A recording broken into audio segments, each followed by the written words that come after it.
So if we talk about awareness, that's really what this entire course is about, is helping provide a broader perspective on not ESG in sort of the acronym, but why those three main pillars are important, why globally we landed on the idea of environmental sustainability, like the social factors relating to business, and obviously governance.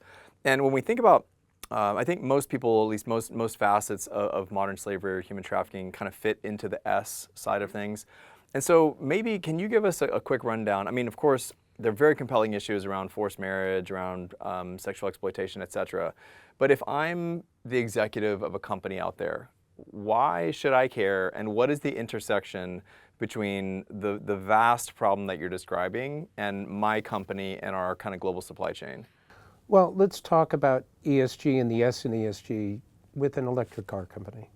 So prior to COVID, many companies were cherry picking the indicators that they want to show to their investors and their consumers.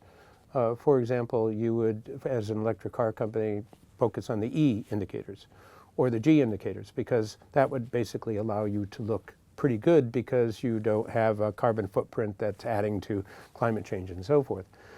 Then COVID came, and all of a sudden people are looking at companies and saying, wow, companies should be contributing to making the world a better place. They should be addressing the issues of COVID. They should be helping out their employees and so forth.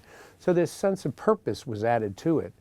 Post-COVID, you see this transition where certain governments are kind of looking at ESG and saying, wow, this is something that we think is relevant and important. Companies should be measuring these things, but if they are in fact going to do that, it should be standardized. So I was in Ottawa when I spoke to senators and parliamentarians and went to Washington, D.C. and spoke to, lawmakers and so forth. And they were talking about, well, we should standardize this. Now, the difficulty for a car company is that if you all of a sudden add the S, then lithium and cobalt come from the Congo, it's highly exploitative, and as a result of that, you have a situation where this could be really lowering your ESG scores, but also result in naming and shaming. So with more and more people being conscientious about what are companies doing, are they doing right by the environment? Are they doing right by their people? Are they doing right by the people within their supply chains? There is this sense that if you don't do that and somebody finds out about it, it's going to have a devastating impact. There was one fast fashion brand in the UK, I won't mention who they are, but this particular brand was accused of modern slavery. We looked into it, it really wasn't even modern slavery, but it was designated as that, and it had a devastating impact on that particular business. 2 billion sterling pounds share loss as a result of that. You have a bank in Australia that was fined 1.3 billion Australian dollars because they allowed for online sexual exploitation of children to take place. So here you have a bank that has a stellar reputation for 100 years.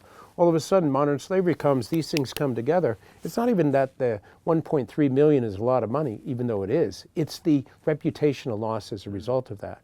So we know that millennials and kind of the next gens and all of the people that are coming in really do kind of care about the world, and they care about the products that they buy and so forth. So if companies don't take this seriously, if they don't look into it and address it, or at least attempt to address it, they're going to find themselves in a situation where it's going to have an impact on their business.